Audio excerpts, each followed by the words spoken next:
स्वागत है आपका रेनेशा आईएएस में। चलिए, जो प्राचीन भारत के इतिहास चल रहे थे उसके अंतिम क्लास में हम लोग आज प्रवेश कर चुके हैं। इसके बाद मध्यकालीन भारत आपके शुरुआत होंगे। जेपीएससी प्रारंभिक परीक्षा के संदर्भ में भी सुगबुगाहट शुरू हो गई है, तो ज़्यादा समय लगता नहीं है कि मिलने वाला है।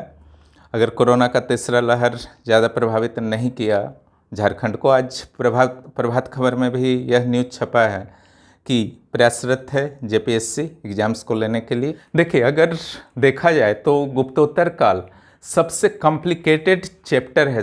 कंप्लीट चैप्टर के बारे में बात किया जाए, मौर्य काल एक था आपका अभिलेख के मामले में, और ये दूसरा आपका कॉम्प्लिकेटेड चैप्टर है।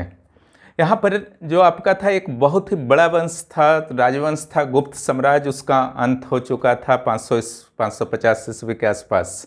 500 से उसका पतन शुरू हो चुका था, और उसके बाद पूरा भारत, उत्तर भारत से लेकर के दक्षिण भारत, कई छोटे छोटे राज्यों में बंटना शुरू हो गया।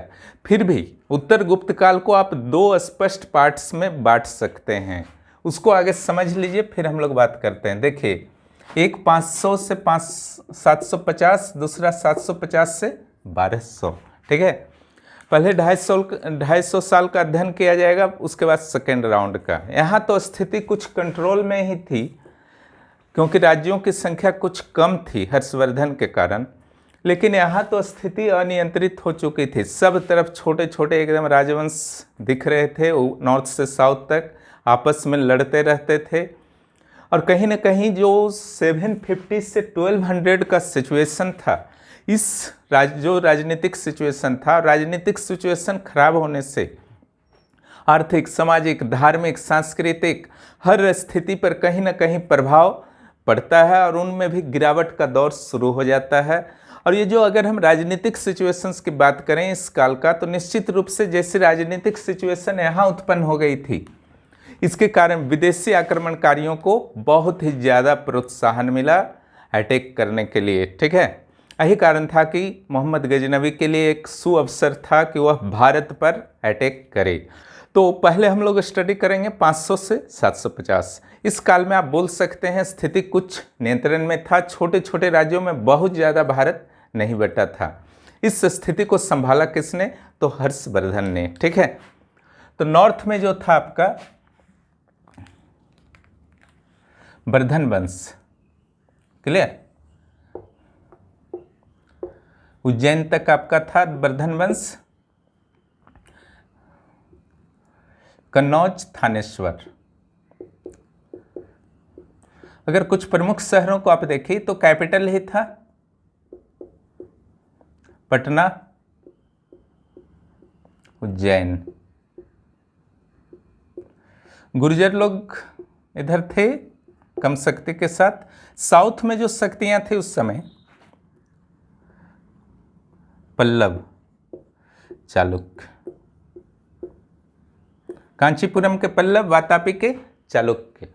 यहाँ एक चीज ध्यान रखिएगा, जब यहाँ पर आप उत्तर गुप्त में हर्ष पढ़ने को जाएंगे तो जो पाटलिपुत्र मगध केंद्र बना हुआ था भारतीय शक्तियों का, वो अब कन्नौज ट्रांसफर हो चुका था। और ये कन्नौज जो है शक्ति के रूप में अगले 400-500 साल तक पूरे उत्तर गुप्त काल में रहने वाला था, और उसके बाद शक्ति का केंद्र और शिफ्ट हुआ और वह दिल्ली चला गया, जो आज तक बना हुआ है दिल्ली शक्ति का केंद्र है ना। अब यहाँ पर आप देखिएगा एक चीज विशेष रूप से ध्यान दीजिएगा, ये तीन शक्तियों पर आपको यहाँ पर हर्ष माने वर्धन वंश या पुष्यभूति वंश भी इसको बोलते हैं, पुष्यभूति वंश या वर्धन वंश, चालुक्य और पल्लव, ये तीन का स्टडी यहाँ पर आपको विशेष रूप से करना है। चालुक्य के संदर्भ में एक कंसेप्ट को क्लियर कर लीजिए, कुछ कंसेप्ट को क्लियर कर लीजिए उत्तर गुप्त काल का, तो इजी हो जाएगा, ठीक है। चालुक्य, ठीक है,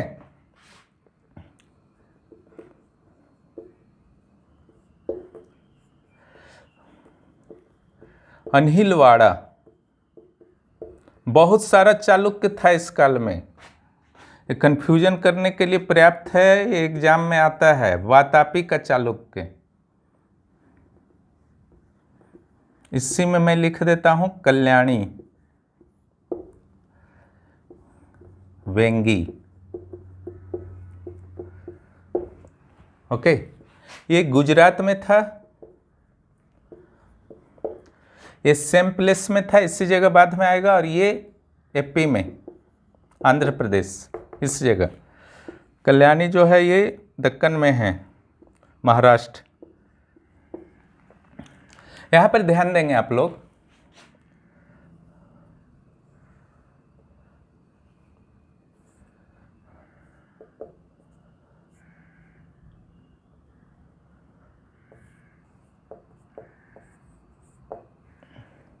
यहाँ पर जो था आपका अनहिलवाड़ा का चालुक्य था, बाद में आएगा, अभी नहीं आएगा इस काल में।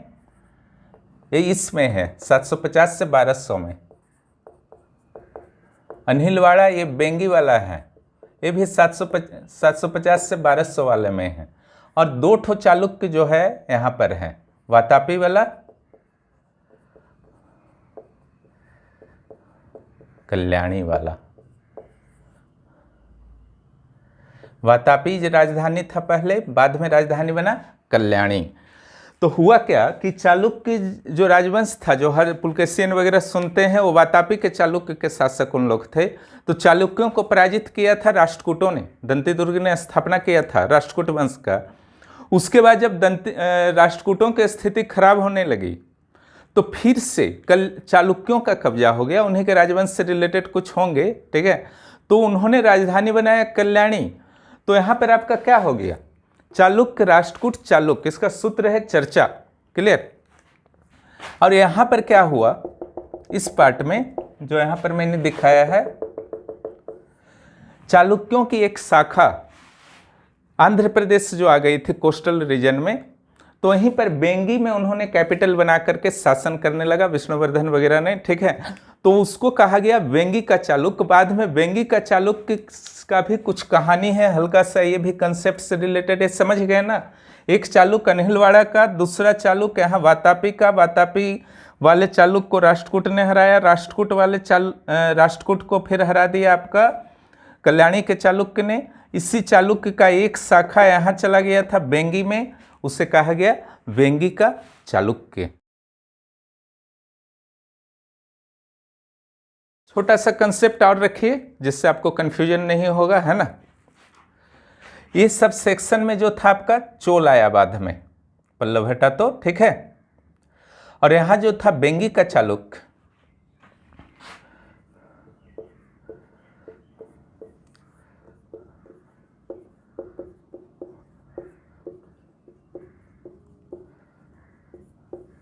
इस सेक्शन में चोल है और इधर बेंगी का चालुक्य है। तमिलनाडु सेक्शन में चोल है पल्लव के बाद, ठीक है। और यहाँ जो बेंगी का चालुक्य है, ये दोनों जब मिल गया, दोनों राजवंश जब मिल गया, तो इससे कहा गया चोल चालुक्य। कुलोतुंग प्रथम जो था इसका प्रथम शासक था। पहले दोनों स्वतंत्र थे, फिर दोनों मिक्स हो गए। ऐसा नहीं कि किसी ने जीता था, है ना, बेंगी तो कमजोर था, ऐसे भी किसी ने जीता था ऐसा नहीं था, बस समझ लीजिए आपसे सहमति से, ओके। तो इस वंश को ही कहा गया चोल चालुक्य। तो सारे चालुक्यों के बारे में आपने जान लिया, चोल चालुक्य के बारे में जान लिया। तब अब हम लोग क्या करते हैं कि इसको हर्षवर्धन यानी कि पुष्यभूति वंश और चालुक्य वंश और पल्लव वंश, इसके बारे में हल्का हल्का स्टडी कर लेते हैं। प्रमुख राजाओं के बारे में, इनकी संस्कृति के बारे में थोड़ी बहुत जानकारी ले ली जाएगी। फिर हम लोग प्रवेश करेंगे 750 से 1200 के जो है इतिहास भारत। चलिए 500 से 750 ईस्वी के भारत के उत्तर और दक्षिण भारत के इतिहास को हम लोग समझते हैं। देखिए उत्तर भारत में उस समय जो शक्ति था वो हर्षवर्धन था, पुष्यभूति वंश का। इधर चालुक्य और पल्लव था। हर्षवर्धन वास्तव में माना जाता है कि पुष्यभूति लोग कहीं ना कहीं से गुप्तों के सामंत रहे होंगे। धीरे धीरे उन्होंने थानेश्वर को, हरियाणा में थानेश्वर, दिल्ली के समीप थानेश्वर को राजधानी बना करके शासन करने लगे। इसके जो संस्थापक थे वह थे प्रभाकर वर्धन। प्रभाकर वर्धन के दो पुत्र हुए, एक राज्यवर्धन और दूसरा हर्षवर्धन।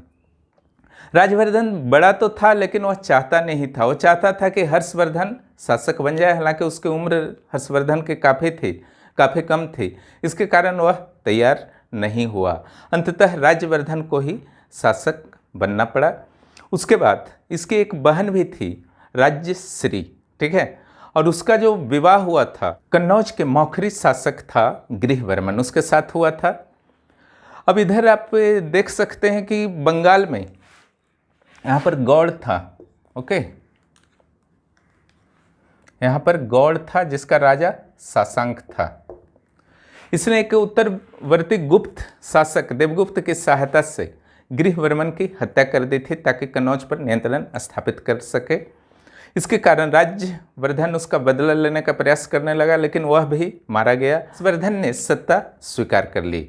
इधर राजश्री का पति भी मर चुका था। इस स्थिति में एक तरह से जो मौखरियों का राजधानी उस समय था कन्नौज, छोटा मोटा एक राजवंश था, तो वहाँ पर भी एक निराश्रित हो गया था, अनाथ हो चुका था।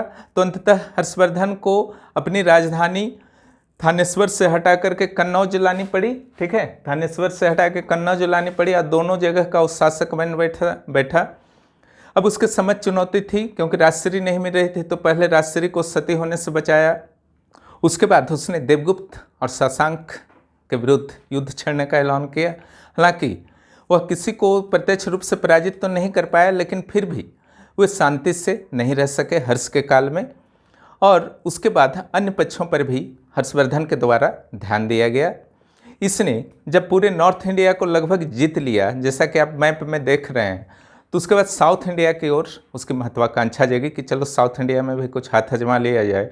तो पहले उसने क्या किया, जिस ढंग से मैंने गुप्त काल में बताया था कि चंद्रगुप्त द्वितीय के द्वारा अपनी पुत्री प्रभावती का विवाह वकाटक नरेश के साथ कर दिया था, इसने भी क्या किया, अपनी पुत्री का विवाह यहाँ पर बल्लभी था, एक छोटा सा राज्य गुजरात जो साउथ जाने का रास्ता में था, ध्रुवसेन सेकंड के साथ कर दिया, जो बल्लभी का शासक था। हालांकि उसके लिए बल्लभी को पराजित करना पड़ा।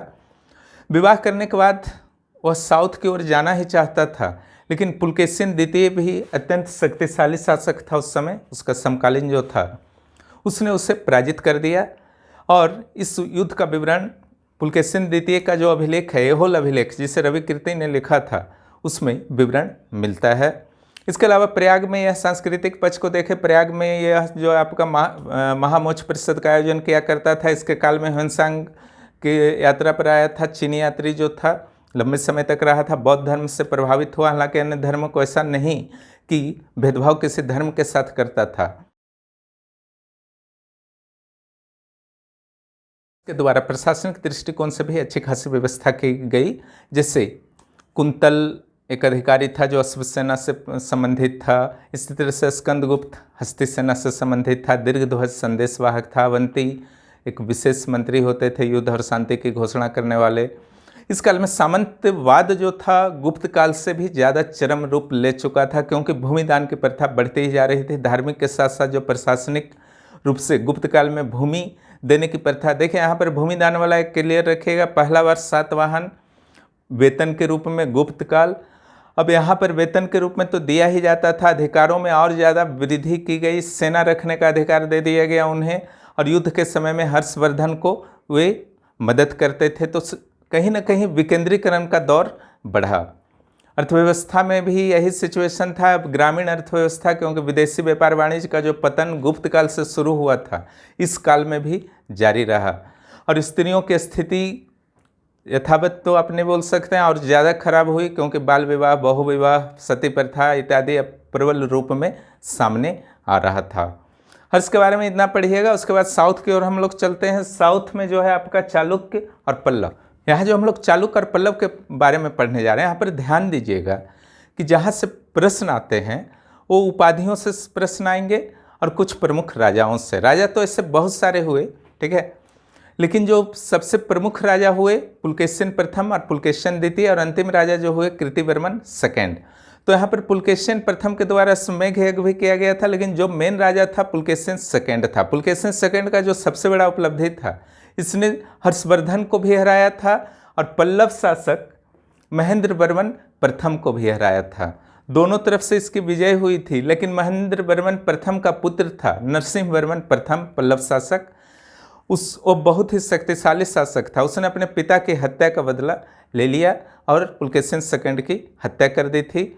इसका राजधानी जो था चालुक्यों का वातापी था। वातापी पर उसने नियंत्रण कर लिया था पल्लव शासक नरसिंह वर्मन प्रथम ने, और वातापी कोंड की उपाधि ली थी। जहाँ तक पुलकेशिन सेकंड की बात है, तो उसने ईरान में खुसरो सेकंड के काल में राजदूत भेजे था। उसके काल में यहाँ जो एक शक्तिशाली शासक था नरसिंह वर्मन प्रथम, और यहाँ का जो शक्तिशाली शासक था पुलकेशिन सेकंड, वो दोनों के काल में ह्वेनसांग आया था। ह्वेनसांग तो यहाँ पर भी आया था, इसलिए ह्वेनसांग जो चीनी यात्री है वो तीनों राज्यों में घूमा था। क्लियर। पहला हर्षवर्धन में पुलकेशियन हर्षवर्धन के काल में जो सबसे शक्तिशाली शासक हुआ पुष्पभूति वंश का, और यहाँ पर पल्लव वंश का सबसे शक्तिशाली शासक हुआ नरसिंहवर्मन प्रथम, उसके काल में भी आया। यहाँ पुलकेशिन सेकंड हुआ चालुक्य का सबसे शक्तिशाली शासक, उसके काल में भी वह आया ह्वेनसांग। और जो आपका संघर्ष इन दोनों राज्यों के बीच काफ़ी चलता था, चालुक्य पल्लव संघर्ष के बीच में। बाद में जो भी शासक हुए, विक्रमादित्य सेकंड जैसे एक शासक था चालुक्य शासक, इसने 5 बार जो है अटैक किया था पल्लव पर, कई बार कांची को पूरी तरह से बर्बाद कर दिया था। अब पल्लवों का अगर विशेष रूप से बात किया जाए चालुक्यों का, तो इनका कला के क्षेत्र में विशेष रूप से योगदान रहा। ठीक है। पल्लवों के द्वारा मंडप और रथ शैली का विकास किया गया था। तो यहाँ पर कई शैलियाँ स्थापत्य की विकसित हुई, जिसमें महेंद्र वर्मन के द्वारा एक शैली महेंद्र वर्मन शैली हुआ, जो सबसे शक्तिशाली शासक यहाँ हुआ नरसिंहवर्मन प्रथम। उसके द्वारा मामल शैली का जो है विकास किया गया था, जिसमें मंडप और रथ का प्रयोग किया जाता था। मंडप आप समझते ही हैं, मंदिर में जहाँ भगवान वगैरह देखते हैं उससे बाहर जो बहुत बड़ा बरंडा होता है वो हुआ मंडप, जिसमें आपका पिलर्स लगा हुआ होता है, और एक रथ शैली। ठीक है। तो कौन सा मंदिर मंडप शैली में था, कौन सा मंदिर रथ शैली में था, इस सब पर आपको कंट्रोल कर रखना है। क्लियर। रथ का होता क्या अर्थ है, तो रथ का अर्थ एक ही चीज होता है काश में, एक अस्म, एक अस्म का अर्थ हुआ एक पत्थर। एक ही पत्थर को काट करके जब मंदिर को बनाया जाता था, इसे रथ शैली का मंदिर कहा जाता था। इसे नरसिंहवर्मन प्रथम के द्वारा किया गया था, इसे विकसित किया गया था। एक आया उसके बाद राजसिंह शैली पल्लवों का। ठीक है। तो राजसिंह शैली जो था नरसिंहवर्मन सेकंड के द्वारा विकसित किया गया था। नरसिंहवर्मन प्रथम ने जहां मामल शैली का विकास किया था, वहीं नरसिंहवर्मन सेकंड जो है कर्ण पल्लव शासक था, उसने राजसिंह शैली का विकास किया था। इस शैली के जो प्रसिद्ध मंदिर हैं वो कांची का कैलाश मंदिर। पल्लवों की राजधानी कांची थी, तो कांची का कैलाश मंदिर किसने बनाया, नरसिंहवर्मन सेकंड ने। एक आपका थोड़ी देर बाद मैं चर्चा करूंगा एलोरा का कैलाश मंदिर। एलोरा का कैलाश मंदिर कृष्ण प्रथम के द्वारा बनाया गया है, जो राष्ट्रकूट राजा था।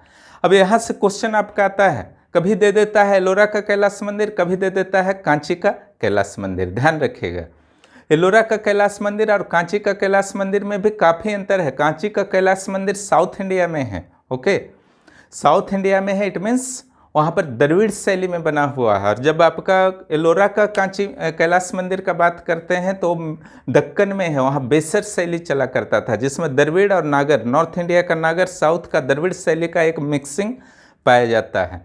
ओके, इसके अलावा एक और शैली आया नंदीवर्मन शैली। ठीक है, वो साउथ इंडिया जो नंदीवर्मन के द्वारा आपका ये विकसित किया गया था पल्लव शासक। उसमें छोटे छोटे मंदिर बनाए जाते थे, मंगतेश्वर मंदिर, मुक्तेश्वर मंदिर, ये सब उसका एग्जाम्पल है। सब मुख्य परीक्षा के लिए है। अभी फिलहाल जो क्वेश्चन आवर जब चलेगा तो वहाँ पर इस सब चीज़ वहाँ पर देख लीजिएगा अच्छी तरह से। ठीक है, लेकिन यहाँ जो कंसेप्ट है, 4 प्रकार का यहाँ पर जो शैली था, महेंद्र वर्मन शैली, नरेंद्र वर्मन प्रथम का मामल शैली, नरेंद्र वर्मन सेकंड का राजसिंह शैली और नंदी वर्मन का नंदी वर्मन शैली, ये 4 शैली आपका विकास हुआ था। और चालुक्यों की बात की जाए तो चालुक्यों के द्वारा भी बहुत सारे मंदिरों का निर्माण द्रविड़ शैली में कराया गया। और जो मुख्य केंद्र था चालुक्यों के मंदिर निर्माण का, वो था ऐहोल और पटदक्कल। ठीक है, ऐहोल में 70 मंदिर मिला है करीब, और पटदक्कल में 10 मंदिर मिला है। इसी जगह है ऐहोल पटदक्कल। पटदक्कल साउथ में थोड़ा है, ऐहोल थोड़ा नॉर्थ में है दक्कन में। तो यहाँ पर जो आपका ऐहोल पटदक्कल का जो प्रमुख मंदिर आता है, ये एग्जाम में आया करता है, पापनाथ मंदिर और विरूपाक्ष मंदिर कहाँ पर है, तो पटदक्कल में है। क्लियर। तो ये सेक्शन को आपको क्लियर रखना है। कुछ अगर साहित्य के सेक्शन में आपका प्रश्न आ सकता है, और कुछ प्रशासनिक इकाइयाँ जैसे पल्लव के थे मंडल नाडु, कोट्टम गांव, इनके स्थानीय प्रशासन प्रणाली जो थी काफ़ी विकसित थे पल्लवों की। उसके अलावा यहाँ पर डंडिन और भारवी 2 प्रमुख जो व्यक्ति हैं, उनका पुस्तक का नाम आया करता है। भारवी का जो है कृतार्जुनम है और दंडी का जो है 10 कुमार चरितम है। एक जो शासक थे महेंद्र वर्मन प्रथम, उसके द्वारा भी एक बुक लिखा गया था मत विलास प्रहसन। यह पुस्तक भी कभी कभी प्रारंभिक परीक्षा में पूछ दिया करता है। तो इतना जानकारी रखिएगा पल्लव, चालुक्य और पुष्यभूति वंश के बारे में। इनके आपसी संघर्ष आप देख सकते हैं कि महेंद्र वर्मन प्रथम ऐसा शासक था जिसे हर्षवर्धन ने भी हराया था, पुलकेशिन सेकंड ने भी हराया था। और बाकी आपसी जो संघर्ष हैं वो हल्के फुल्के जो भी हैं आपसी, कभी चालुक्यों ने पल्लवों को हराया, कभी पल्लवों ने चालुक्यों को हराया। तो उसको आप जो अभी मैं क्वेश्चन आवर दूंगा उसके दौरान आप उसको अच्छी तरह से स्टडी कर लीजिएगा। तो ये हुआ आपका 500 से 750 ईस्वी का इतिहास। अब हम लोग चलते हैं 750 से 1200 ईस्वी के इतिहास की ओर। ठीक है, अब इस इतिहास की एक सामान्य विशेषता समझ लीजिए। नॉर्थ इंडिया में लगभग दक्कन तक में राजपूतों का शासन स्थापित हो चुका था। राजपूतों की एक तरह से उत्पत्ति हो चुकी थी क्षत्रिय वर्ग में। राजपूतों को सिर्फ क्षत्रिय मत समझिएगा, क्षत्रिय का एक पार्ट थे राजपूत। ओके, और दूसरा, जब 750 से 1200 का काल समाप्त होता है तो खास करके राजनीतिक क्षेत्र में हिंदुओं का प्रभुत्व समाप्त होने लगता है, विशेष रूप से उत्तर भारत में। तो नॉर्थ इंडिया में जो सिचुएशन थी आपकी, धीरे धीरे करके यहाँ पर बहुत सारे राज्य बन गए थे और सारे राज्य आपस में लड़ते रहते थे। आक्रमणकारियों को इन्होंने प्रोत्साहित किया और धीरे धीरे तुर्कों का स्थिति जो है पूरे उत्तर भारत में मजबूत होती गई। इस काल में राजपूतों की उत्पत्ति हो गई थी। अब यह प्रश्न उठता है इनकी उत्पत्ति कैसे हुई थी। ये तो क्षत्रिय थे ही, लेकिन अलग अलग विचारकों के क्या क्या मत थे ये भी प्रारंभिक परीक्षा में पूछे जाते हैं। जैसे यूरोपियन विचार जो थे, चाहे कर्नल टॉड हों या विलियम क्रिक हों या स्मिथ हों, सभी का कहना था इन लोग शक, कुषाण जैसे लड़ाकू जनजातियों के वंशज थे। और उसके अलावा दशरथ शर्मा का कहना है कि ब्राह्मण से संबंधित थे। गौरी शंकर ओझा का कहना है कि क्षत्रिय वर्ण से संबंधित थे। सबसे दिलचस्प उत्पत्ति की जानकारी दी गई है वह चंद्रवर दाई के द्वारा दी गई है पृथ्वीराज रासों में। इसमें का कहना है, इस पुस्तक में कहना है कि माउंट आबू पर यज्ञ से उत्पत्ति हुई है 4 राजपूत राजवंशों की। इसका सूत्र है P² C²। परमार, प्रतिहार, चालुक्य, चौहान, इन चारों की उत्पत्ति जो है अग्नि वेदिका से हुई है। क्लियर? तो उत्पत्ति की बात हुई। अब हम लोग क्या करना है अब कि एक एक वंश के प्रमुख राजाओं के बारे में हम लोग थोड़ा थोड़ा स्टडी कर लेते हैं, फिर क्वेश्चन आवर को शुरू करते हैं। यहाँ पर हर्ष था, यहाँ पर चालुक्य था, यहाँ पल्लव था। पल्लव की जगह चोल आ चुके थे। क्लियर? ध्यान दीजिएगा। चालुक्य जो वातापी वाले थे उसकी जगह राष्ट्रकूट आ चुके थे, और यहाँ पर प्रतिहार आ चुके थे, और यहाँ पर पाल आ चुके थे। क्लियर? पाल, प्रतिहार,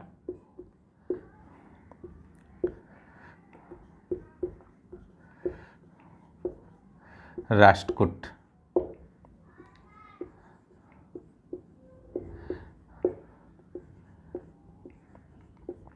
देखिए, पाल के बाद है यहाँ पर सेन आ गए, प्रतिहार के बाद है यहाँ पर गढ़वाल आ गए। क्लियर? इस साइड चौहान आ गए बाद में। प्रतिहार का ही सब पार्ट था, प्रतिहार बहुत सारा पार्ट में टूटा। ओके, राष्ट्रकूट के बाद फिर कल्याणी का चालुक्य आ गया। यहां पर बेंगी चालुक्य आ गया।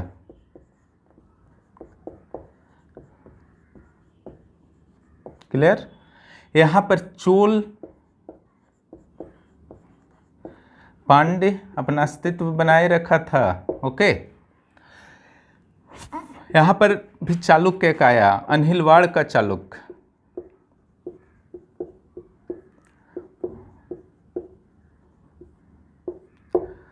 ये जो आपका था बुंदेलखंड सेक्शन और मालवा सेक्शन है ना,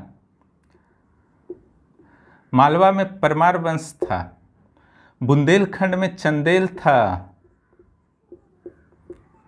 कलचूरी भी था यहाँ पर चंदेल के साथ। ओके, चंदेल, कलचूरी, परमार। इधर जो था शाही वंश था, हिंदू शाही वंश भी इसको बोलते थे। कश्मीर में 2 वंशों का उत्पत्ति हुआ। करकोट वंश, उत्पल वंश। यहाँ पर सिंध में भी शासक थे, सिंध, ओके। हिंदू शाही वंश, इधर गजनी था अफगानिस्तान में, ओके।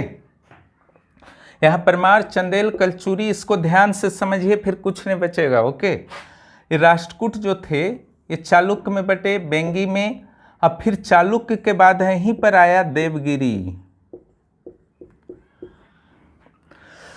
और जब चोल नष्ट हो गया बाद में, तब इस सब में आपका वारंगल आया, द्वार समुद्र आया, होयसल आया, ओके। वारंगल, द्वार समुद्र, होयसल, ये सब। यहाँ पर वारंगल था तेलंगाना में, ओके। द्वार समुद्र कर्नाटक में, होयसल साउथ में था, तमिलनाडु सेक्शन में, ठीक है। तो इतने सारे राजवंश साउथ में थे। फिर साउथ इंडिया में, नॉर्थ इंडिया में तो तुर्कों का आक्रमण हो गया, लेकिन साउथ इंडिया में हिंदुओं का थोड़ा प्रभाव बना रहा लंबे समय तक। वो था आपका विजयनगर। और दूसरा एक मुस्लिमों का भी साम्राज्य स्थापित हो गया था हिंदुओं के साथ साथ, वह था बहमनी, ओके। ऊपर बहमनी, नीचे में विजयनगर। चोल पल्लव इस सारे का उत्तराधिकारी के रूप में आप विजयनगर को समझ सकते हैं। क्लियर? इसको अच्छी तरह से आपको समझना है, फिर से एक बार इसको समझा देता हूं, ठीक है। बंगाल, पाल, सेन, ठीक है। त्रिपक्षीय संघर्ष की अगर बात की जाए तो पाल, प्रतिहार और राष्ट्रकूट, ट्राइपार्टाइट जो आपका स्ट्रगल चला था, पाल, प्रतिहार और राष्ट्रकूट। क्लियर? पाल के बाद सेन आया, बंगाल, बिहार, झारखंड इस सब में। प्रतिहार के बाद गढ़वाल आया, गढ़वाल के बाद तुर्कों का नियंत्रण हो गया। चौहान इधर दिल्ली के आसपास, अजमेर दिल्ली में था, फिर तुर्कों का नियंत्रण हो गया। शाही, ठीक है, जयपाल, अनंतपाल, कल्लर ये सब था, तो इसका गजनी से डायरेक्ट मुकाबला हुआ था। क्लियर? तो यहाँ पर ख़त्म हो गया, फिर तुर्कों का ही नियंत्रण हो गया। सिंध, ये ईरान का अटैक हुआ था दाहिर पर, क्लियर, मोहम्मद बिन कासिम का, तो उसी समय से कमज़ोर पड़ चुका था। यहाँ पर आया चालुक्य अनहिलवाड़ का। राष्ट्रकूट के पहले कौन था? वातापी का चालुक्य था। फिर राष्ट्रकूट के बाद आया देवगिरी का, सॉरी ये कल्याणी का चालुक्य, ओके। एक कल्याणी वाला है, कंफ्यूज मत होइएगा। एक कल्याणी का चालुक्य है, राष्ट्रकूट से ठीक पहले, चर्चा मैंने सूत्र बताया था ना। तो यहाँ पर हो गया चालुक्य पहले, फिर राष्ट्रकूट, फिर कल्याणी का चालुक्य, उसके बाद देवगिरी आएगा, है ना, जिसे मलिक काफूर ने हराया था।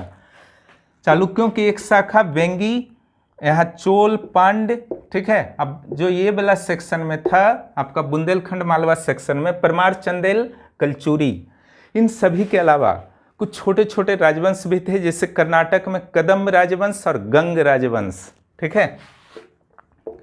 कदम्ब, गंग, इन लोग मुख्यतः जैन धर्म को संरक्षित करते थे। चालुक्य हो, कदम्ब हो, गंग हो, जैन धर्म से ज़्यादा प्रभावित थे। तो इनके बारे में ही हम लोग हल्का फुल्का स्टडी कर लेते हैं, फिर क्वेश्चन आवर करते हैं। इस चीज़ को जिससे मैंने अभी समझाया है, इसको एकदम दिमाग में बैठा लीजिए। उत्तर गुप्त काल से जो है आपका मध्यकालीन भारत को यह जोड़ने में, यह कंसेप्ट जो है जोड़ने में आपको मदद करेगा। चलिए सबसे पहले गुर्जर प्रतिहार वंश पर हम लोग बात करते हैं। तो देखिए, गुर्जर प्रतिहार वंश जो था, गढ़वाल से पहले जो था, उसका संस्थापक नागभट्ट प्रथम था। और उस समय ही आपके अरबों के आक्रमण शुरू हो चुके थे। क्लियर? तो ये अरबों के आक्रमण से भारत अपने क्षेत्र की रक्षा किया करता था। लेकिन नागभट्ट प्रथम की दो पत्नियां थीं, एक मालवा से रिलेटेड थीं जो ब्राह्मण थीं, और दूसरी जोधपुर से रिलेटेड थी, राजस्थान जोधपुर से, दूसरी मालवा परमार सेक्शन में।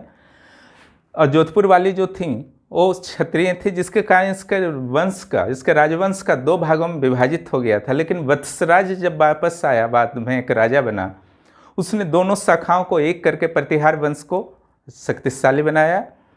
और इसके बाद अगर आप आगे देखते हैं, इसके प्रसिद्ध शासक को देखते हैं तो वह था मिहिर भोज, और इसका राजधानी जो कन्नौज बनाया प्रतिहार वंश का, वो भी एक प्रश्न बनता है, तो था नागभट्ट सेकेंड। नागभट्ट फर्स्ट संस्थापक, नागभट्ट सेकेंड कन्नौज को कैपिटल बनाया। मिहिर भोज जो था सबसे शक्तिशाली शासक था। उसके काल में अरबी यात्री सुलेमान ने भारत की यात्रा की थी। मिहिर भोज चूंकि विष्णु का उपासक था, प्रतिहार शासक, जिसके कारण उसे जो है बरुआ कहा गया सुलेमान के द्वारा, और स्वयं भी उसने आदि वराह की उपाधि ली थी। एक चीज़ और यहाँ पर आपका बनता है कि गजनवी ने किसके काल में अटैक किया था, किस प्रतिहार शासक के काल में? तो राजपाल के काल में अटैक किया था। लेकिन राजपाल ने क्या किया था, वो आपका गजनवी का अधीनता स्वीकार कर लिया था, जिसके कारण उसे संरक्षित राजा घोषित करके गजनवी वापस जो चला गया था। फिर बाद में आया था सोमनाथ पर अटैक करने के लिए, लेकिन जब वो वापस गया गजनवी, तो इस दौरान चंदेल शासक उससे काफ़ी नाराज थे, क्योंकि एक तुर्क के समक्ष उसने आत्मसमर्पण किया था।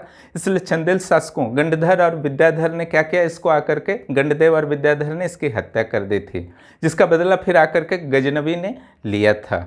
प्रतिहारों का अंतिम शासक जो हुआ यशपाल हुआ, और मैं बता ही चुका हूँ प्रतिहारों के बाद यहाँ पर गढ़वाल आए। ठीक है, गढ़वाल का जो संस्थापक था यशो विग्रह था। उसके बाद चंद्रदेव आया, जिसने तुरुच्छ दंड नामक एक टैक्स लगाया था मुस्लिमों पर, और उसके बाद गोविंद चंद्र आया, और लास्ट में जो आया आपका जयचंद। ठीक है, जयचंद की कहानी बहुत प्रसिद्ध है, आप जानते ही हैं कि मोहम्मद गौरी को उसने कॉल किया था आपका पृथ्वीराज चौहान के विरुद्ध।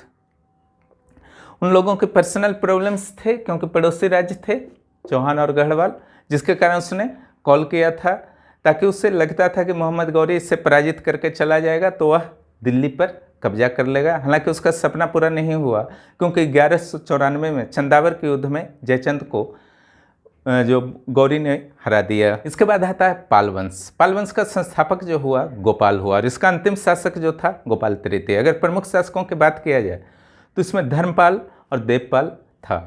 तो यहाँ पर गोपाल, यहाँ समझने का एक चीज़ है, बाकी तो उपाधियाँ वगैरह हैं। और धर्मपाल और देवपाल जो है त्रिपक्षीय संघर्ष में कन्नौज के लिए आपका नियंत्रण करने के लिए काफ़ी प्रयासरत रहा था।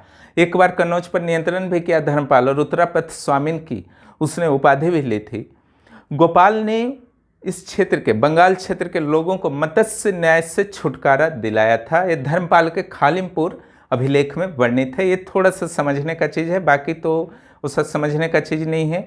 और देवपाल के काल में जो आपका नालंदा बौद्ध विहार के लिए अनुमति मांगा गया था शैलेंद्र शासक, यानी कि इंडोनेशिया के शासक के द्वारा, तो एक विदेशी संपर्क को भी बताता है। तो मत्स्य न्याय क्या है? मत्स्य न्याय का अर्थ होता है जिस ढंग से बड़ी मछलियाँ छोटी मछलियों को खा जाती हैं, उसी तरह से समाज के शक्तिशाली लोग मध्यकाल में या उस काल में, प्राचीन काल में, जो कमज़ोर वर्ग के लोग होते थे, उन्हें बहुत तरीके से परेशान करते थे। तो सभी में एक समानता का भाव संभवतः उसने क्रिएट किया होगा गोपाल ने, इसलिए कहा गया कि इसने मत्स्य न्याय को स्थापित किया। ठीक है, अब आता है उसके बाद सेन वंश। गोपाल तृतीय की हत्या जो है सामंत सेन के द्वारा कर दी गई थी, और सेन वंश की स्थापना बंगाल में की गई थी। यहाँ पर जो सबसे इम्पोर्टेंट है लक्ष्मण सेन, कि लक्ष्मण सेन के द्वारा लक्ष्मण संवत चलाया गया था। और एक आपका था कि गीत गोविंद के रचयिता जयदेव इसी के ये में थे, दरबार में रहते थे। तो तुर्कों का नियंत्रण फिर हो गया बंगाल पर, सेन वंश लास्ट था। अब हम लोग आते हैं कश्मीर पर। ठीक है, ये प्रतिहार गढ़वाल पाल सेन हो गया। अब कश्मीर, यहाँ दो वंश हुआ, एक करकोट, एक आपका हुआ उत्पल। करकोट वंश का जो एक प्रमुख शासक था ललितादित्य, ललितादित्य के द्वारा कश्मीर का मर्तांड सूर्य मंदिर निर्माण कराया गया था, है ना। उसके बाद जो अगर इस वंश की बात की जाए उत्पल वंश की, तो अवंती वर्मन तो इसका संस्थापक था, लेकिन इसका जो मुख्य चर्चा करने लायक चीज़ है, एक रानी हुई यहाँ पर, रानी का नाम था दिद्दा। वो ठीक उसके पहले के राजा था क्षेमगुप्त, उसी की पत्नी थी। ठीक है, अब आइए शाही वंश, हिंदू शाही वंश, है ना। हिंदू शाही वंश जो था गजनी के काफ़ी करीब था, और कहीं ना कहीं यहाँ इसका संस्थापक कल्लर था। लेकिन बाद में जब जयपाल शासक बना, तो जयपाल को फील हो रहा था, क्योंकि मोहम्मद गजनवी जो महमूद गजनवी था वो काफ़ी शक्तिशाली वहाँ होता जा रहा था गजनी में। तो कहीं ना कहीं से जयपाल को डाउट हो रहा था कहीं वो हम पर ना अटैक कर दे। अपने इसी डाउट के कारण, शक्तिशाली तो था ही थोड़ा, है ना, क्योंकि वहाँ संसाधन का अभाव था, इसने खुद ही अटैक कर दिया गजनी पर। लेकिन 2 बार अटैक करने के बावजूद पराजित हुआ। अंत में जब महमूद गजनी ने अटैक किया तो यह हार गया और अपमानजनक संधि करने को महमूद गजनी ने इससे बाध्य किया, जिसके कारण अपमान से इसने अग्नि में कूदकर आत्महत्या कर ली। जब इसका पुत्र आया आनंदपाल, तो उसने अपने पिता की जो मृत्यु हुई थी उसका बदला लेना चाहा, उसने भी अटैक किया लेकिन हार गया। अंततः वह महमूद गजनी के द्वारा मारा गया। अब चलिए हम लोग आते हैं सिंध।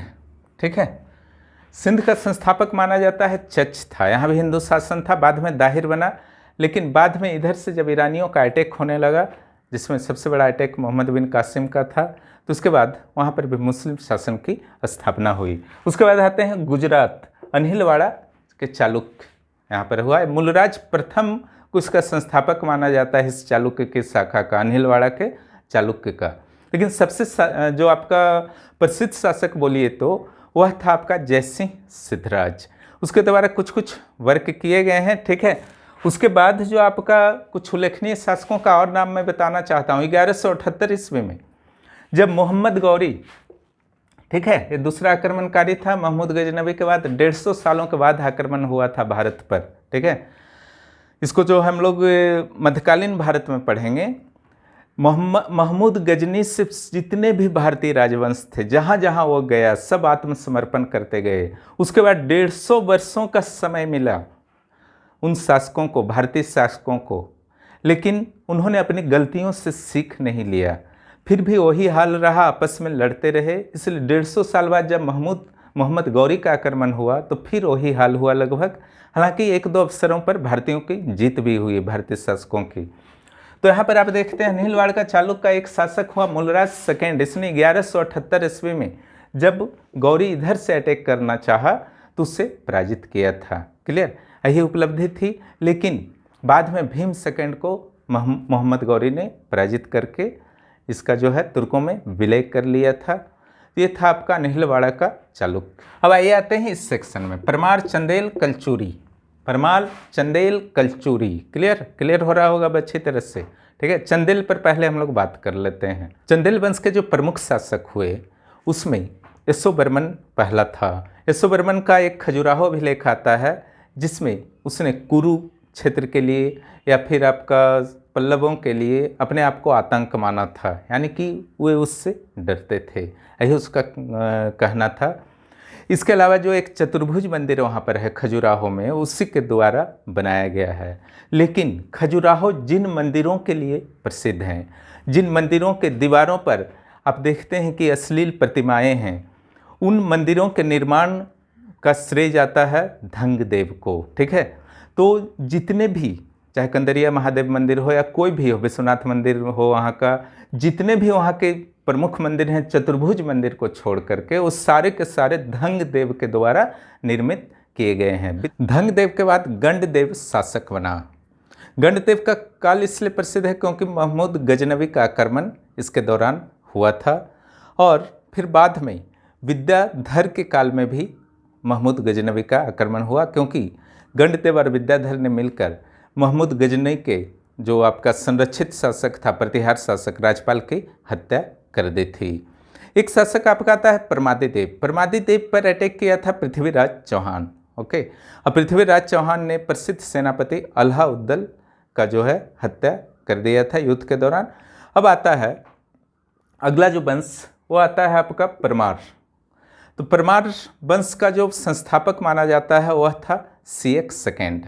इसमें जो अगले शासक हुए वो मुंज को जो है तैल सेकेंड, जो यहाँ का संस्थापक था, चालुक्य के कल्याणी का संस्थापक, कल्याणी के चालुक्य का, तो तैल सेकेंड को 6 बार मुंज ने हराया था, परमार शासक मुंज ने, और 7वां बार तैल सेकेंड ने उसे पराजित कर मार डाला, क्योंकि 6 बार उसने क्षमा कर दिया था, यही गलती किया। ओके, लेकिन जो सबसे प्रसिद्ध शासक हुआ परमार का वह था राजा भोज।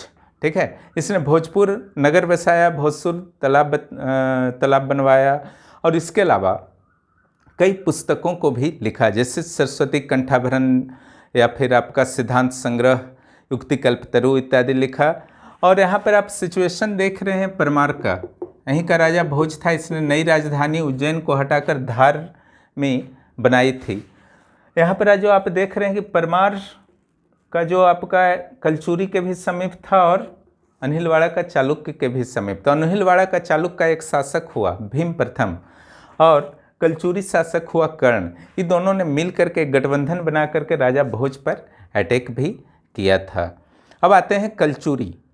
कलचुरी का यहाँ पर देख रहे हैं आप, बघेलखंड में था, ये बाद में चंदेलों को इसने पराजित कर दिया था। इसका संस्थापक हुआ आपका कोक्कल प्रथम कलचुरी, क्लियर। और अंतिम शासक जो था इसका विजय सिंह था, जिसने चंदेलों को पराजित कर पूरे के पूरे बुंदेलखंड को अपने नियंत्रण में ले लिया था। तो ये आप देखते हैं कि ये उत्तर भारत का सारा राजवंश का अभी हल्की फुल्की चर्चा की गई। अब आते हैं साउथ में राष्ट्रकूट। राष्ट्रकूट का संस्थापक जो हुआ वह हुआ दंतीदुर्ग, जो चालुक्य के वातापी थे। उसके ठीक बाद राष्ट्रकूट आया, फिर राष्ट्रकूट पराजित होंगे तो कल्याणी के चालुक्य आएंगे तैल द्वितीय के द्वारा, है ना। तो इसका जो अंतिम शासक था राष्ट्रकूट का वो था कर्क द्वितीय, जिससे तैल द्वितीय ने पराजित किया था। तैल द्वितीय जो मुंज को पराजित किया था परमार का, तैल द्वितीय ने इसे पराजित कर यहीं पर चालुक्य की कल्याणी राजवंश की स्थापना की थी। चालुक्यों का राष्ट्रकूटों का हस्तक्षेप जो है कन्नौज में काफ़ी रहा, क्योंकि त्रिपक्षीय संघर्ष के मुख्य पाठ थे, एक प्रतिहार, एक पाल और तीसरा राष्ट्रकूट। तो यहाँ पर से बार बार अटैक होता था। हालांकि कन्नौज पर नियंत्रण करने की इनकी इच्छा नहीं थी, लूटपाट करके आ जाया करते थे। इसका जो सबसे महान वंश की अगर शासक की बात की जाए तो यह मोघ वंश था। जब अल मसूदी भारत यात्रा पर आया, राष्ट्रकूट राज्य में गया, तो उसने विश्व के 4 प्रमुख राजाओं से अमोघ वंश की तुलना की, ठीक है। चीन के राजा, कुस्तुतुनिया के राजा और बगदाद के खलीफा से। राष्ट्रकूट के बाद आते हैं हम लोग चोल वंश पर थोड़ा सा डिस्कशन कर लेते हैं, ठीक है। चोल वंश का जो संस्थापक माना जाता है विजयालय। यहाँ के जो प्रमुख शासक हुए वो राजराजा प्रथम और राजेंद्र प्रथम, ठीक है। राजराजा प्रथम का एक चीज़ जो आपका जुड़ा हुआ है बृहदेश्वर मंदिर, या तंजौर का जो बृहदेश्वर मंदिर है, राजराजेश्वर मंदिर भी उसको बोलते हैं, उसका निर्माण किया था। उसके अलावा साउथ में इसने श्रीलंका को जीता, मालदीव को जीता, पांडिचेर को हराया, मालदीव तक को उसका अभियान गया था, है ना। और राजेंद्र चोल का जो सबसे खास विशेषता है, आधा श्रीलंका को राजराजा प्रथम ने जीता था, जो रेस्ट हाफ बचा हुआ था पूरे श्रीलंका को जीत लिया राजेंद्र प्रथम। और राजेंद्र प्रथम का जो खास चीज़ है आपका, यह पाल वंश पर अटैक किया था, बंगाल पर महिपाल को पराजित किया था, आकर के गंगईकोंड चोलपुरम नामक नगर बनाया था, ठीक है।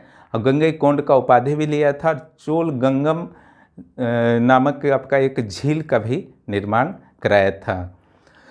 इसके अलावा भी बहुत सारे शासक हुए, ठीक है। सारे फैक्चुअल हैं, समझने की उससे कुछ चीज़ नहीं है। इसके अलावा जो कुछ शासक हैं जैसे बेंगी का चालुक्य, ये जब चोल वंश का अंतिम शासक एक राजेंद्र चोल था, विशुद्ध रूप से जो चोल था, उसके बाद बना कुलोतुंग प्रथम। कुलोतुंग प्रथम ने क्या किया था, इसको भी जीत लिया था बेंगी को, और चोल चालुक्य राजवंश का स्थापना किया गया था, ठीक है, कुलोतुंग प्रथम के द्वारा। और साउथ के जो अन्य राज्य थे, देवगिरी हुए, काकतीय हुए, बाद में बने, जिससे बाद में मलिक काफूर ने पराजित किया था। यहाँ पर ही आपका आता है चोलों का, चोल और पल्लव का भी बोल सकते हैं, स्थानीय शासन प्रणाली और द्रविड़ कला, ठीक है। देखिए स्थानीय शासन प्रणाली काफ़ी विकसित थी। यहाँ पर 3 तरह के ग्राम थे। उर सभा नगरम जिसे कहा जाता था, उर जो था सामान्य गांव में बनता था, एक टाइप का समिति थी। सभा जो था ब्राह्मणों के गांव में स्पेशली बनता था, देवदान या ब्रह्मदेव गांव कहा जाता था। और नगरम जो है व्यापारियों के गांव से संबंधित था। और समिति और सभा में जाने की बहुत सारी योग्यताएं थीं, ठीक है, जैसे कि अपना ज़मीन होना, ज़मीन पर मकान होना, या फिर वैदिक के मंत्रों का ज्ञाता होना। कई अयोग्यताएं भी थीं, जैसे 3 साल से अगर आय व्यय का हिसाब नहीं दिया हो तो भी वह समिति का सदस्य नहीं बन सकता था। जैसे आज आप ग्राम पंचायत देखते हैं, लगभग उसी प्रकार का उस समय था। बहुत सारी समितियों का निर्माण कर दिया गया था, उन समितियों के माध्यम से निर्णय लिए जाते थे। उन समितियों में से कुछ समितियों को फिलहाल याद रखना है, बाकी तो मुख्य परीक्षा का चीज़ है। ऐसे छठी जेपीएससी में आ चुका है चोल स्थानीय स्वशासन। ठीक है, व्यापार वाणिज्य का काफ़ी विकास हुआ था। जहाँ नॉर्थ की ओर आप देखते हैं कि व्यापार वाणिज्य जो है डाउन हो रहा है, वहाँ पर साउथ में व्यापार वाणिज्य काफ़ी विकसित था। उसी तरीके से जाति व्यवस्था, वर्ण व्यवस्था तो थी साउथ में भी, लेकिन उतना कठोर नहीं था। ब्राह्मण और मंदिर थोड़े से व्यावसायिक थे, वे सूद पर मनी लगाते थे, 12% सूद पर। जातियों का विभाजन जो था, ब्राह्मण गैर ब्राह्मण, वर्ण का विभाजन जो था ब्राह्मण गैर ब्राह्मण में था। जातियों का विभाजन जो था वलंगय इडंगय में था। इडंगय जो होते थे शैव उपासक होते थे, है ना, और वो टैक्स ज़्यादा देते थे क्योंकि वो वाणिज्य व्यापार उद्योग वगैरह से जुड़े हुए थे। और वलंगय जो होते थे वैष्णव होते थे, और इन्हें दाएं हाथ की जातियां कहा जाता था, और इडंगय को बाएं हाथ की जातियां कहा जाता था। समझ रहे हैं ना, ये दो जातियां मुख्य रूप से थी। दोनों में जातियों की संख्या पूरी तरह से 98 विभाजित कर दिया गया था। कई विश्वविद्यालयों का भी विकास हुआ, कई पुस्तक भी लिखे गए। इनायरम त्रिभुवनी नामक विश्वविद्यालय जो है काफ़ी प्रसिद्ध था पूरे भारत में। अनेक पुस्तक लिखे गए जिसमें रम्मोवतरण जो है कम्मन का तमिल रामायण है, रम्मोवतरण। ठीक है, उसके बाद आपका जो है तिरुत्कदेवर सोक्किलार का आपका एक पुस्तक है, और भी बहुत सारे बुक थे, प्रिया पुराणम था।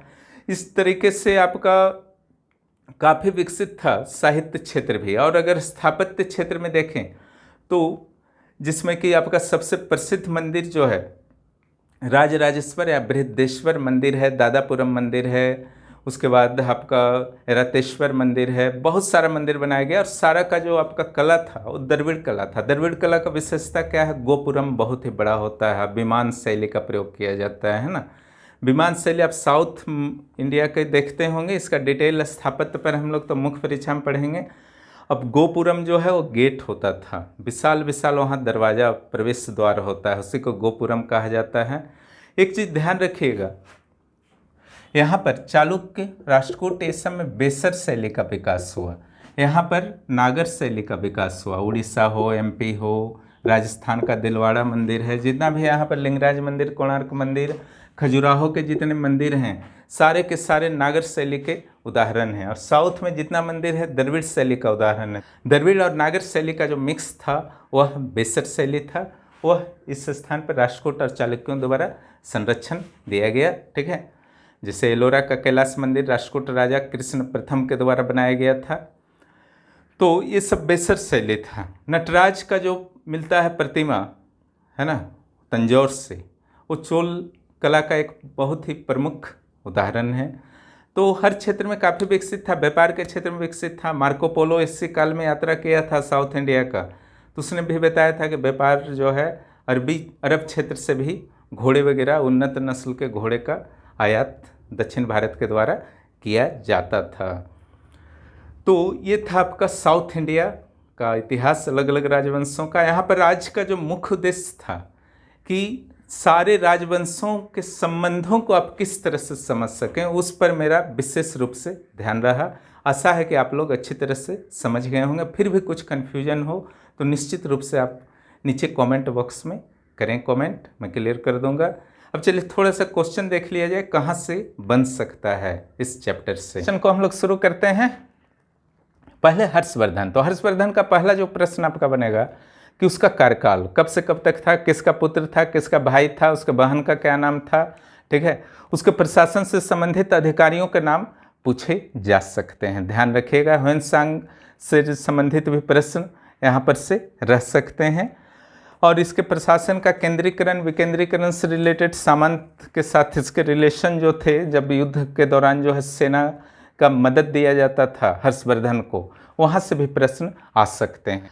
चालुक्य वंश, चालुक्य वंश में जो है शासकों का क्रम आ सकता है, जैसे पुलकेशिन प्रथम से लेकर के कीर्तिवर्मन सेकंड तक है, तो कौन किसके बाद था ये पूछा जा सकता है।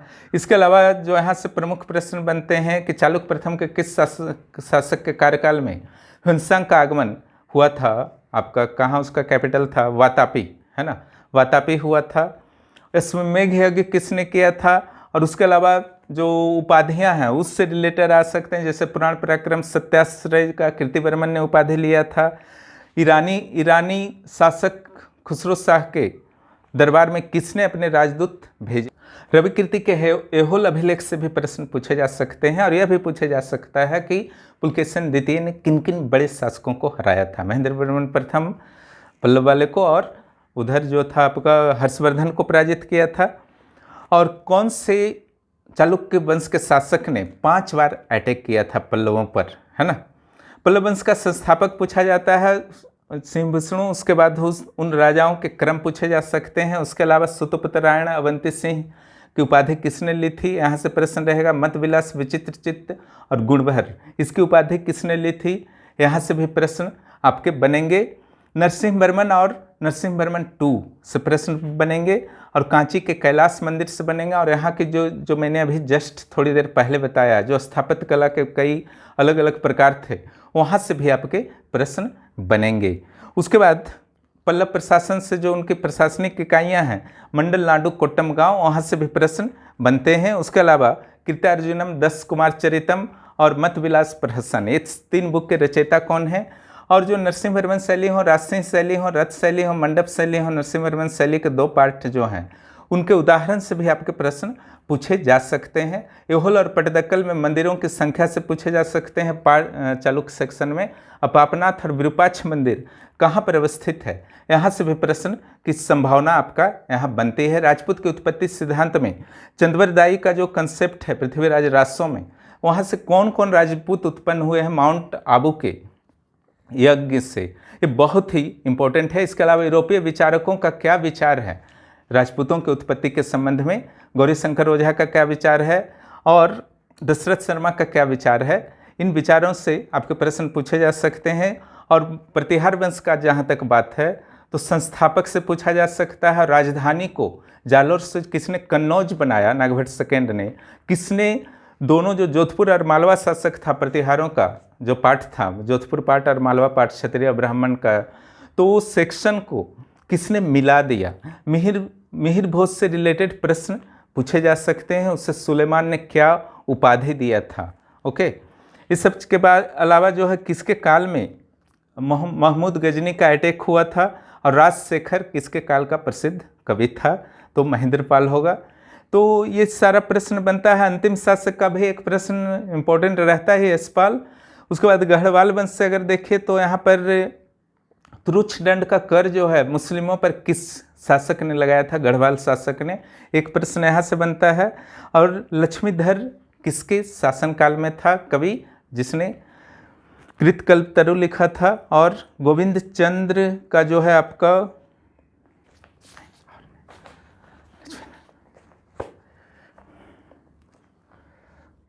इसके अलावा गोविंद चंद्र किसके शासनकाल में कौन कवि थे, लक्ष्मीधर, वहाँ से भी प्रश्न बनते हैं। अब आइए जयचंद जो था आपका सबसे इंपॉर्टेंट है। किससे पराजित, लक्ष्मण सेन से पराजित हुआ था, गौरी से पराजित हुआ था, पृथ्वीराज चौहान से सबसे पराजित ही हुआ था। तो आमंत्रित इसने किया था। क्लियर, कौन से युद्ध में कब हार गया था मोहम्मद गौरी से। अब आइए शाकंभरी के चौहान, इसके संस्थापक आ सकते हैं। एक अजय राज आ सकता है, अजमेर नगर का संस्थापक। लेकिन मैक्सिमम क्वेश्चन यहाँ से जो बनेगा पृथ्वीराज तृतीय यानी कि पृथ्वीराज चौहान से ही बनेगा, जो भी बनेगा। जो तराइन का लड़ाई है, पहली लड़ाई में जो हरा दिया था गौरी को और दूसरे लड़ाई में हार गया था 1191 और 1192। डिस्कशन के दौरान पृथ्वीराज चौहान छूट गया था। इसके तराइन के दोनों युद्ध 1191 1192 वाला दोनों बहुत ही इंपॉर्टेंट है। ये अंतिम शासक भी था। इसके बाद कुतुबुद्दीन ऐबक का जो है नियंत्रण स्थापित हो गया। अब आइए बंगाल का पाल शासक, ठीक है। यहाँ जो क्वेश्चन बनता है धर्मपाल से और देवपाल से, लेकिन मत्स्य न्याय से छुटकारा गोपाल ने दिलाया था और कैवर्त विद्रोह रामपाल के काल में हुआ था। ये 2 भी इम्पोर्टेंट है। और धर्मपाल ने उत्तरापथ स्वामिन ली थी और अरबी यात्री सुलेमान ने इसे रोहमा कहा था धर्मपाल को। यहाँ से भी आपके प्रश्न रहेंगे। और देवपाल कहाँ कैपिटल रखा था और परम सौगात की उपाधि ली थी, यहाँ से भी प्रश्न आपके बन रहे हैं। और जो नालंदा यूनिवर्सिटी का इसने अध्यक्ष बनाया था, हेड बनाया था, प्रिंसिपल बनाया था देवपाल को। और शैलेंद्र शासक बालपुत्र देव ने नालंदा बौद्ध विहार के लिए मांगा था, तो कितने गांव की जो है इसने दान दिया था, उसको 5 गांव दान दिया था। यहाँ से प्रश्न बन सकते हैं। और अंतिम शासक का नाम पूछा जा सकता है गोपाल तृतीय। उसके बाद सेन वंश का पहला शासक का नाम पूछा जा सकता है। और लक्ष्मण सेन कितने वर्ष की आयु में गद्दी पर बैठा था। और गीत गोविंद के लेखक का नाम पूछा जा सकता है, इतना आपका महत्वपूर्ण है। शाही वंश का तो आपका संस्थापक जयपाल और अनंतपाल से प्रश्न रहेंगे। जयपाल कब हारा था महमूद गजनी से, उसके बाद उसने क्या किया था, अनंतपाल का क्या सिचुएशन हुआ, उसने बाहिंद की लड़ाई का नाम को जो थोड़ा सा याद रखिएगा। 998 में जयपाल हारा था और अनंतपाल 1009 में हारा था। चलिए अब आगे आते हैं कश्मीर का राजवंश से, ठीक है। तो यहाँ तो सबसे इम्पोर्टेंट आपका है पहला, करकोट में अगर देखें तो मर्तांड का सूर्य मंदिर किसने बनाया था, वो इम्पोर्टेंट है। उत्पल में संस्थापक अवंती वर्मन, और जो महिला रानी थी, क्लियर, जो रानी थी धिद्धा, उससे आपका प्रश्न बन रहा। सिंध शासक में जो चच और दाहिर है किससे हारा था, यहीं से आपके प्रश्न बनते हैं। गुजरात के चालुक्य वंश का राजधानी कहाँ था, संस्थापक कौन था। और उसके अलावा सबसे प्रसिद्ध शासक जैसे जयसिंह था, उसके दरबार में हेमचंद्र, जैन विद्वान हेमचंद्र रहते थे, वहाँ से प्रश्न बनता है किसने 1178 में गौरी को पराजित किया था। बहुत ही इंपॉर्टेंट प्रश्न एक बनता है। और अंतिम शासक कौन था जिसे कुतुबुद्दीन ऐबक ने हरा दिया था, भीम सेकंड। यहाँ से एक प्रश्न बनता है चंदेल, यहाँ पर यशो वर्मन से आपका प्रश्न बनता है चतुर्भुज मंदिर कौन बनाया था, खजुराहो अभिलेख किसका है। धंगदेव का जो जितना भी मंदिर है, प्रसिद्ध मंदिर है, उससे प्रश्न बनता है। और गंडदेव के काल में जो है महमूद गजनवी का अटैक हुआ था, वहाँ से भी प्रश्न बनते हैं। अलाउद्दीन किसका सेनापति था और यह किसके साथ युद्ध के दौरान मारा गया। चलिए मालवा के परमार से क्या क्या बनता है क्वेश्चन, तो इसका संस्थापक सियक सेकेंड। और जितना भी मैक्सिमम क्वेश्चन यहाँ से बनेगा राजा भोज से बनेगा। राजा भोज का जो है कि कहाँ पर उसने राजधानी बनाया था, उसने कौन कौन सी पुस्तकें लिखी थी, कौन से तालाब बनाए थे, यहाँ से प्रश्न बनते हैं। कलचुरी वंश का संस्थापक इम्पोर्टेंट है, उसका एरिया इम्पोर्टेंट है, इसके अंतिम शासक भी इम्पोर्टेंट हैं। इससे कुछ प्रश्न बनते हैं। त्रिपक्षीय संघर्ष के कुल 5 चरण थे, पांचों चरण में कौन कौन हावी रहा, वहाँ से प्रश्न बन सकते हैं। क्लियर, इसे अच्छी तरह से आपको जो है स्टडी कर लेना है। अगर इस जितना मैंने दे दिया है तो उतना अगर आप स्टडी कर लेते हैं तो उससे बाहर प्रश्न नहीं आएंगे। राष्ट्रकूट प्रश्न, राष्ट्रकूट से जो प्रश्न बनेंगे तो उसके संस्थापक से प्रश्न बन सकते हैं। और जो दंती दुर्ग है, पृथ्वी बल्लभ और खंडवा बल्लभ का उपाधि लिया था, उपाधि से बनता है कौन सा यज्ञ उसने किया था, किसे हराकर राष्ट्रकूट आए थे, तो वातापी के चालुक्यों को, ठीक है। इसके अंतिम शासक, इसको हराकर कौन आया, तो कल्याणी के चालुक्य आया। अमोघ वर्ष की तुलना किन 4 शासकों के से की गई है, काली बल्लभ, श्री बल्लभ, धारावर्ष इत्यादि की उपाधि किसने ली है। और उसके अलावा कृष्ण तृतीय और कृष्ण प्रथम का जो एलोरा कैलाश मंदिर है, एलोरा कैलाश मंदिर किसने बनाया था, कृष्ण प्रथम, वो एक बहुत ही इंपॉर्टेंट एक क्वेश्चन है। और किसके काल में सियक सेकेंड जो था परमार शासक, उसने राष्ट्रकूटों की राजधानी मान्यखेत को पूरी तरह से जला दिया था। ये एक आपका इंपॉर्टेंट क्वेश्चन है। अंतिम शासक कर्क द्वितीय। चोल राजवंश से बहुत सारे प्रश्न बनते हैं, ठीक है। इसका संस्थापक जैसे विजयालय था। और राजा ने क्या क्या वर्क किया था, श्रीलंका को हराया, मालदीव को हराया, ठीक है। और लक्षद्वीप सेक्शन में भी उसका प्रभाव था, चोल झील में बदल दिया था, कौन सा मंदिर बनाया था, इससे रिलेटेड होगा। फिर राजेंद्र सेक्शन का अगर आते हैं, राजेंद्र चोल का, तो नॉर्थ की ओर जब अटैक किया बंगाल के पाल वंश पर, तो उसने क्या क्या उपाधियाँ ली, क्या क्या निर्माण, कौन सा मंदिर बनाया, कौन सा तालाब बनाया, उससे रिलेटेड भी आपके प्रश्न इंपॉर्टेंट हैं। इसके अलावा वीर राजेंद्र वीराभिषेक की उपाधि किसने ली, राजाधिराज प्रथम ने। कोप्पम का युद्ध किसने किया, राजाधिराज प्रथम ने। एक आपका युद्ध है राष्ट्रकूट और चोल के बीच, है ना, कृष्ण तृतीय के द्वारा एक तकोल्लम का युद्ध किया गया था, जिसमें पारंतक चोल को हराया था राष्ट्रकूट राजा कृष्ण तृतीय ने। तो जो आपका तकोल्लम का युद्ध है किसके किसके बीच हुआ था, यह प्रश्न भी इम्पोर्टेंट है। उसके अलावा युद्ध के मैदान में किसका राज तिलक हुआ था, तो राजेंद्र द्वितीय चोल का, है ना। वीर राजेंद्र से जो आपका प्रश्न बनते हैं कि वो तुंगभद्रा नदी पर विजय स्तंभ बनाया था। और कुदाल संगम की लड़ाई सोमेश्वर तृतीय से जीती थी कल्याणी के चालुक्य से। तो ये सब जो है कुछ प्रश्न बनते हैं। चोल चालुक्य का संस्थापक राजा जो था कुलोतुंग प्रथम, साथ ही यहाँ से एक प्रश्न और बनता है कि जमीन का माप कराने वाला दूसरा एक तरह से चोल राजा था। हालांकि चोल चालुक्य है, लेकिन एक तो आपका राजा हो गया और ये दूसरा था कुलोत्तुंग प्रथम। इसके अलावा गोविंद राज की प्रतिमा किसने फेंकवा दी थी, क्योंकि वह शैव था। तो इस ढंग से कुछ प्रश्न यहाँ से आपके बनेंगे। किसके काल में तंजौर को जला दिया गया था, पांडे मारवर्मन और सुंदर पांडे के द्वारा। तो कुलोत्तुंग तृतीय होगा। उसके अलावा चलिए अब देखते हैं कल्याणी के चालुक्य वंश से क्या क्या प्रश्न बन सकते हैं। पहला तो इसका संस्थापक कौन था और इसका राजधानी कहाँ था। मान्यखेत था, ठीक है। मान्यखेत से राजधानी कल्याणी कौन ले गया, दूसरा प्रश्न बनता है। और किसने आत्महत्या कर ली थी, ठीक है, कोप्पम के युद्ध में पराजय के कारण। तो ये आपका एक प्रश्न बनता है। इसके अलावा जो बहुत सारे प्रश्न बनेंगे विक्रमादित्य 6 के काल से, जिसमें उसके राजकवि थे विल्हण, ठीक है। विल्हण के द्वारा जो लिखा गया था विज्ञानेश्वर, और विक्रमादित्य 6 के द्वारा चालुक्य विक्रम संवत की शुरुआत की गई थी 1076 में। यहाँ से भी प्रश्न निकलते हैं। ओके, सोमेश्वर तृतीय का बुक जो है मानसोल्लास और अभिलाषितार्थ चिंतामणि, ये दोनों पुस्तक भी अक्सर परीक्षाओं में पूछ दिए जाते हैं। अब चलिए बेंगी के चालुक्य, ओके, बेंगी के चालुक्य पर हम लोग आते हैं। इसका संस्थापक विष्णुवर्धन, इसकी रानी ने विजयवाड़ा में जैन मंदिर बनाया था, आयना ने, ठीक है। उसके अलावा यहाँ से जो प्रश्न बनता है एक विजयादित्य तृतीय, इसने दक्षिणापथ का महान शासक खुद को घोषित किया था।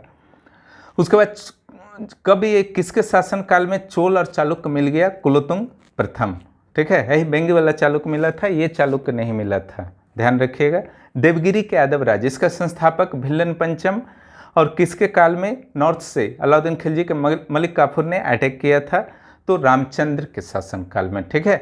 यहाँ से भी आपका प्रश्न बनता है वारंगल का जो एक महिला रानी है, ठीक है, एक रानी है और रुद्रम्बा, वहाँ से प्रश्न बनता है उसने किस देवगिरी के शासक के आक्रमण को रोका था, महादेव को रोका था। यहाँ से प्रश्न बनता है होयसल वंश का संस्थापक कौन था और किसके काल में मलिक काफूर का अटैक हुआ था होयसल वंश पर, ठीक है, द्वार समुद्र पर। तो नरसिंह तृतीय के शासनकाल में हुआ था। इसके अलावा दक्षिण भारत के प्रशासन से बहुत सारे प्रश्न बन सकते हैं। वो कैसी उपाधि लेते थे, उनकी राज्याभिषेक कहाँ कहाँ पर होते थे, उनके अधिकारियों के पेरिंदनम सिरुंदनम जो नाम थे वो कैसे अधिकारी होते थे, न्यायालय को क्या कहा जाता था, और तरह तरह के जो भू राजस्व से संबंधित टैक्सेशन थे एवं अन्य कर थे, उन करों को क्या कहा जाता था, वहाँ से प्रश्न बनते हैं। और साथ ही सैन्य सेक्शन से भी आपके प्रश्न बनते हैं कि छावनी को क्या कहा जाता है, वहाँ के सेनापति को क्या कहा जाता है, या फिर जो राजा के अंगरक्षक होते हैं, जो विश्वसनीय सैनिक होते हैं, उसे क्या कहा जाता है। जो सबसे इम्पोर्टेंट है चोल और पल्लव में, वहाँ जो आपका प्रश्न बनता है वो स्थानीय शासन से, किस अभिलेख से चोल और पल्लव के स्थानीय शासन प्रणाली के बारे में जानकारी मिलती है। दंती बर्मन के उत्तर मेरुर अभिलेखों के स्थानीय प्रशासन के दौरान जो अलग अलग समितियां गठित की गई थीं, उनके नाम और उनके कार्य, समितियों के लिए क्या योग्यताएं थीं, उससे रिलेटेड चोलों के व्यापार से आपके बहुत सारे प्रश्न निकलते हैं, ठीक है। जैसे फार्मोसा से पूछे जा सकते हैं, वहाँ पर भारतीय बस्ती थी, मार्को पोलो के बारे में प्रश्न आ सकता है, उसने क्या जानकारी दिया है।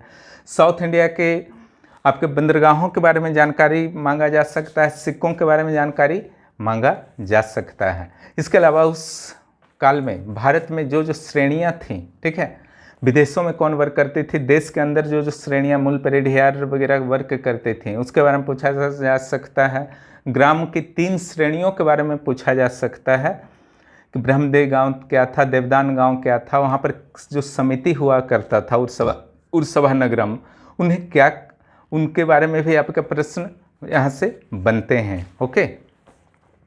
इसके अलावा सामाजिक व्यवस्था में वलंगे और इडंगे से आपका प्रश्न बन सकता है, उनके जातियों की संख्या पूछी जा सकती है, उनको छूट प्राप्त था, ब्राह्मण और मंदिरों की भूमिका से संबंधित प्रश्न भी संभावित हैं। उसके अलावा शिक्षा व्यवस्था में विश्वविद्यालयों के नाम पूछे जा सकते हैं। तमिल साहित्य में बहुत सारे पुस्तकों के नाम ऐसे तो होते हैं, लेकिन उनमें से जितना मैंने लिख दिया है उतना ज़रूर आप लोग याद कर लीजिएगा, ठीक है। और जहाँ तक बात है कला का, तो कला से आपका कुछ मंदिरों के नाम और उसके निर्माणकर्ता के नाम ही पूछे जाएंगे। द्रविड़ कला की हल्की फुल्की विशेषता पूछी जा सकती है, बहुत डीप में प्रीलिम्स में नहीं जाने के चांसेस हैं। ओके, कौन कौन से मंदिर हैं और उनके कौन निर्माता हैं, ठीक है। कभी कभी कहाँ बना है, एक दो मंदिरों के संदर्भ में पूछा जा सकता है।